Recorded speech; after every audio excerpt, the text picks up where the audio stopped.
I'm first negative, and basically, I'd like to state that animal testing, for the most part, yes, it may seem cruel, but it is one. It's necessary. It really isn't as inhumane as it may seem. There are some tests that, of course, you have to test animals for pain, and that, for example, cosmetics. You need to test whether eyeliner or something would burn eyes or so. And also that alternative testing to animals, although it may be useful, is not always accurate in showing the effects on the entire system of an animal.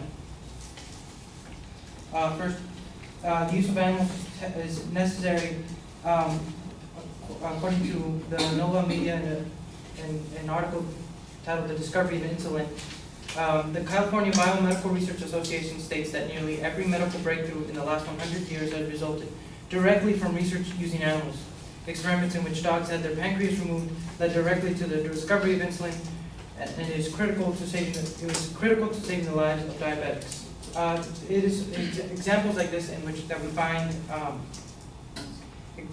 how animal testing has been helpful to humans and trying to solve diseases, and knowing how there's a lot of diseases right now in the world that are still not curable. Would you really want to, allow for yourself not to use every single resource that you can to be able to combat these diseases?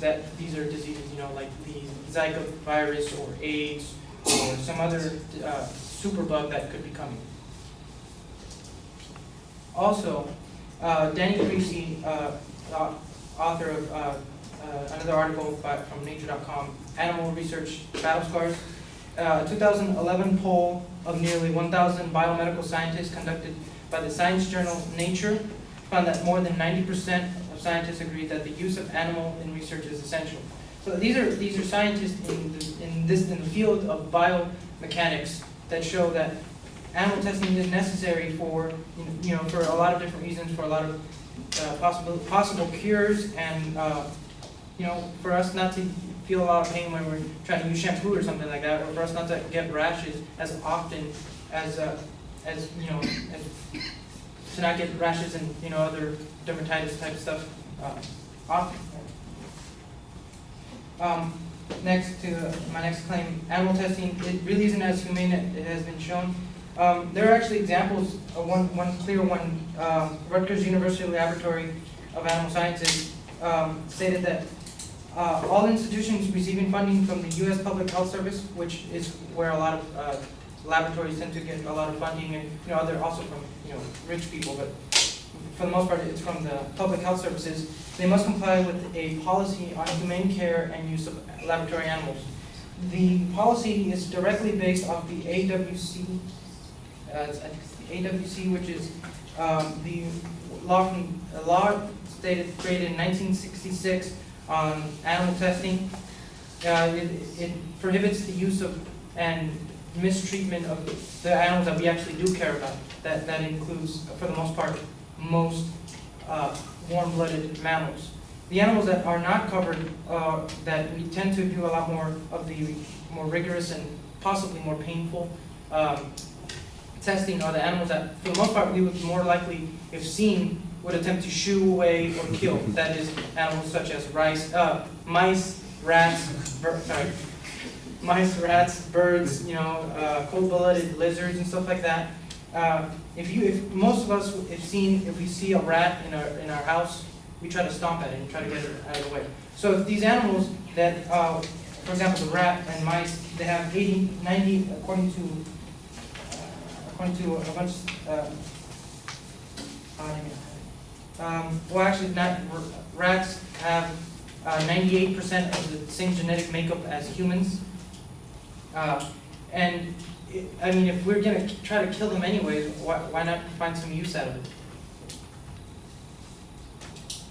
And lastly, the alternatives to animal testing, although they may be useful, they're not always accurate in showing the effects on the entire system.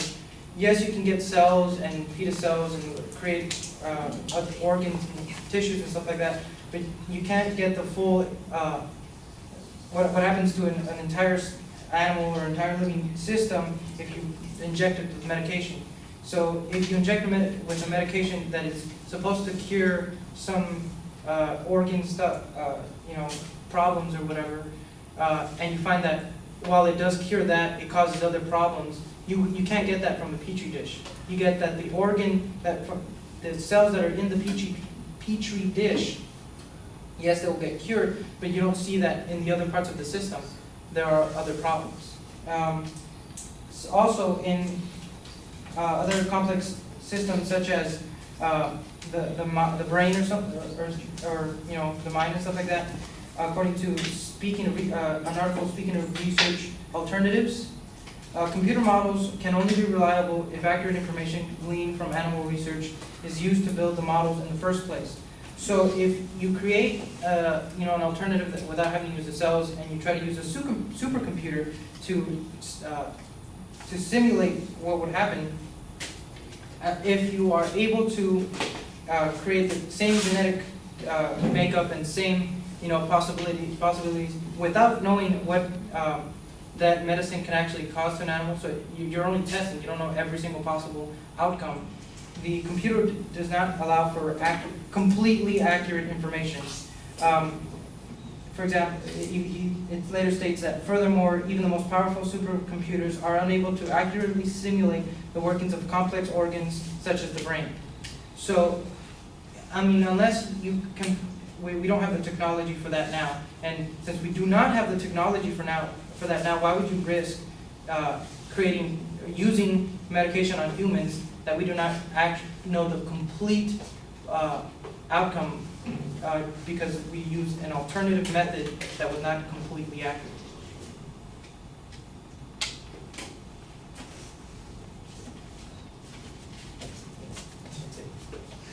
That's it.